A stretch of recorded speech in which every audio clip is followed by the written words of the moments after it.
Good morning बच्चों।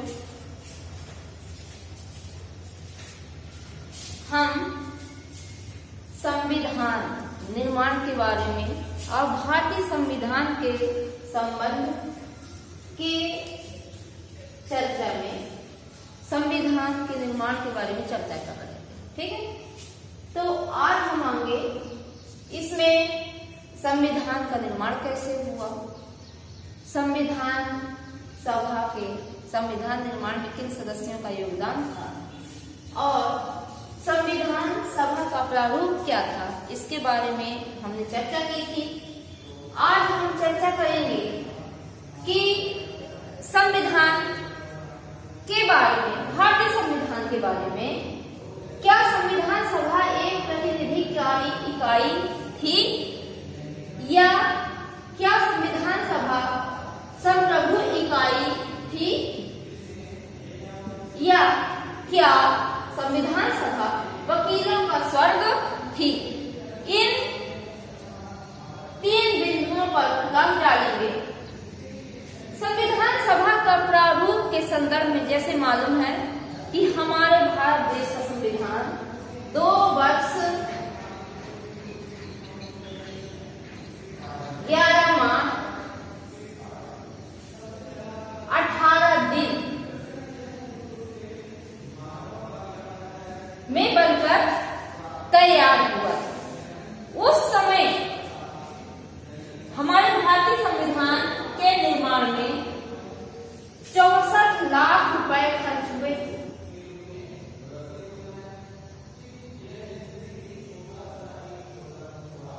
हम चर्चा कर रहे हैं सन 1949 हमारे भारतीय संविधान के निर्माण में 2 वर्ष 11 माह 18 दिन लगे थे और 64 लाख रुपए खर्चा हुए।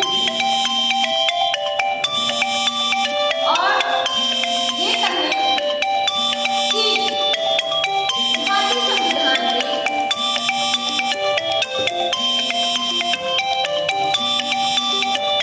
नागरिकता निर्वाचन और आंतरिक संसद के संदर्भ में 1949 को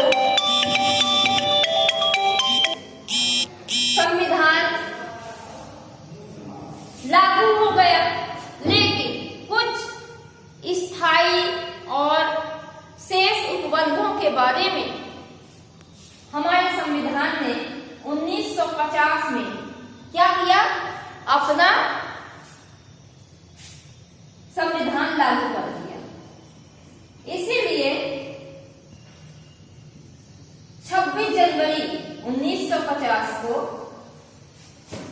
हम संविधान लागू होने की तिथि मानते हैं। ठीक, तो इसमें कोई डाउट न लगे कि हमारा संविधान 1949 को लागू हुआ या 1950 को। अब आगे हम चर्चा करते हैं कि देश की, किसी भी देश की संविधान क्या होती है, आत्मा होती है।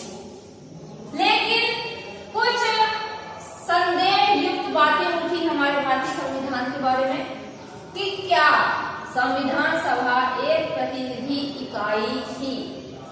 अब प्रतिनिधि इकाई के संदर्भ में कहा जाता है कि प्रतिनिधि इकाई किसे कहेंगे, जनता के द्वारा। जैसे आपको मालूम है कि हमारे देश में कौन सी इकाई है, कौन सा शासन है, लोकतांत्रिक शासन। तो लोकतांत्रिक शासन कब मानते हैं, जब उसकी परिभाषा ही है कि जनता के द्वारा जनता के लिए, ठीक है, जनता के लिए जनता के द्वारा चुना हुआ शासन ही क्या कहलाता है, प्रजातंत्र कहलाता है या लोकतंत्र कहलाता है। तो हमारे देश में प्रजातंत्र शासन है जो जनता के द्वारा निर्वाचित सदस्यों के द्वारा क्या होता है, शासन संचालित होता है। लेकिन इस संदर्भ में हमारे भारतीय संविधान सभा के संदर्भ में कहा गया कि क्या यह प्रतिनिधिकारी इकाई थी, अर्थात हमारे संविधान के निर्माताओं को किसी एकल संक्रमणीय मत पद्धति के अनुसार निर्वाचित व्यक्तियों के द्वारा मत प्रदान करने के बाद निर्वाचित होकर संविधान सभा में सम्मिलित नहीं हुए थे। ठीक है। और कुछ लोग ये भी कहते हैं कि यह जो शासन सभा था जिसके द्वारा भारतीय संविधान का निर्माण हुआ, अर्थात कैबिनेट मिशन योजना के तहत, तो उस कैबिनेट मिशन योजना जो थी वो अंग्रेजों के शासन काल में ही बनी हुई थी। तो कुछ लोग ये भी कहते हैं कि यह कैबिनेट मिशन योजना के अंतर्गत बनी हुई शासन प्रणाली है, संविधान है, जो कि हमारे लोकतांत्रिक शासन का सही प्रतिनिधित्व नहीं करती है और हम भारतीय संविधान निर्माण की जो प्रक्रिया है उसे उसके सदस्यों को प्रतिनिधिकारी इकाई के रूप में हम नहीं मान सकते हैं। इसके संदर्भ में हम ये कहें कि इसमें देशी रियासतों के प्रतिनिधि द्वारा क्या है, नरेशों द्वारा नामांकित प्रतिनिधि भी थे और ये भी थे, जबकि प्रांतीय व्यवस्थापिकाओं के सांप्रदायिक निर्वाचन के आधार पर जो निर्वाचित हुए थे। तो इनमें मतभेद है कि ये जनता के द्वारा चुने हुए व्यक्तियों के द्वारा जो है तो उसमें मत नहीं प्रदान किए गए हैं, इसलिए हमारा भारतीय संविधान क्या है, प्रतिनिधिकारी इकाई के रूप में नहीं माना जा सकता है। इसके संदर्भ में दो बातें कही गई हैं। पहली ये, हम ये कहें कि क्या सिर्फ एक ही जाति के लोग इसमें सम्मिलित थे, या हम कहें कि क्या भारत हिंदू राष्ट्र है तो क्या उसमें इस संविधान सभा के निर्माण में हिंदू बस थे, ये कहना उचित नहीं है। क्यों? क्योंकि इसमें बहुत से सदस्य थे। जैसे हम कहें कि नेपाल से एक था, ठीक, हम लिख भी सकते हैं, यहाँ लिख के भी नोट कर सकते हैं, नेपाल का एक व्यक्ति था, ठीक है। और सिख 5 थे, सिख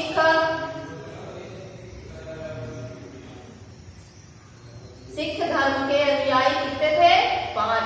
ये प्रतिनिधि इकाई के संदर्भ में हम बात कर रहे हैं। पारसी 3 थे,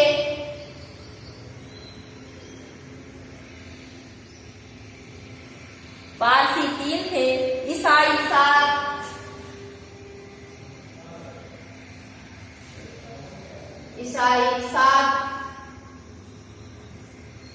एंग्लो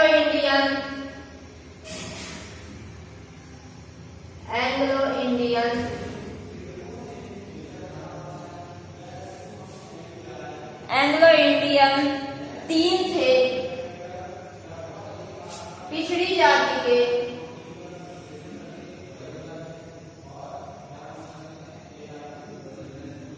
जाति के सदस्य 5 थे, मुस्लिम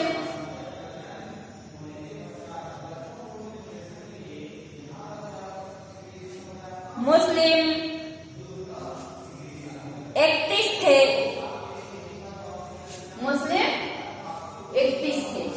अब आप देख सकते हैं कि इसमें सभी धर्मों के अनुयायी सम्मिलित हुए थे। तो हम ये कैसे कह सकते हैं कि ये सबके किसी एक का मत के ऊपर हमारा संविधान बना हुआ था? नहीं, इसमें सभी जातियों के लोग, इसको कॉपी में लिख ले, सभी जातियों के लोग, सभी धर्मों के लोग सम्मिलित थे, जो कि हमारे संविधान निर्माण में अहम भूमिका निभाए। तो हम ये कह सकते हैं कि संविधान सभा सारे भारत की लघु झांकी है। ग्रेनविल ऑस्टिन ने इसके संदर्भ में कहा, ग्रेनविल ऑस्टिन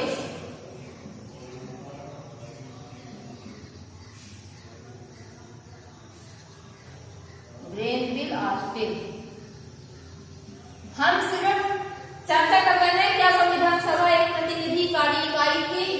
ग्रेनविल ऑस्टिन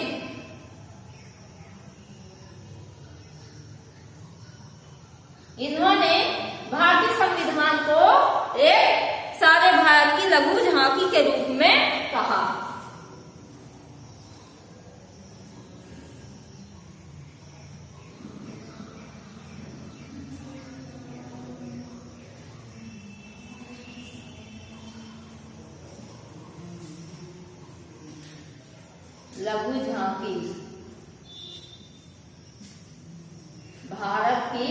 लघु झांकी के रूप में पढ़ा। हम इसको मिटा देते हैं अभी, इसके बाद इसकी चर्चा करेंगे। तो भारतीय संविधान को क्या कहा? भारत की लघु झांकी। किसने कहा? ग्रेनविल ऑस्टिन ने।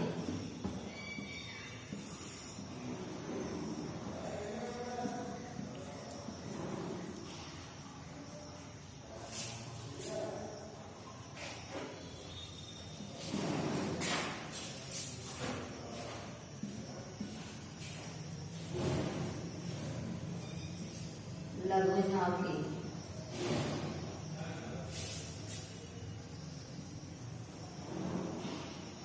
लघु झांकी कहा ग्रेनविल ऑस्टिन ने। इसको पूछा जाता है कि भारतीय संविधान को भारत की लघु झांकी किसने कहा? ये ऑब्जेक्टिव टाइप में खाली स्थान में भी आ सकता है, तो आप इसको नोट करें। ग्रेनविल ऑस्टिन ने भारत की संविधान को भारत की लघु झांकी कहा। ठीक, तो प्रतिनिधिकारी इकाई के रूप में क्या है?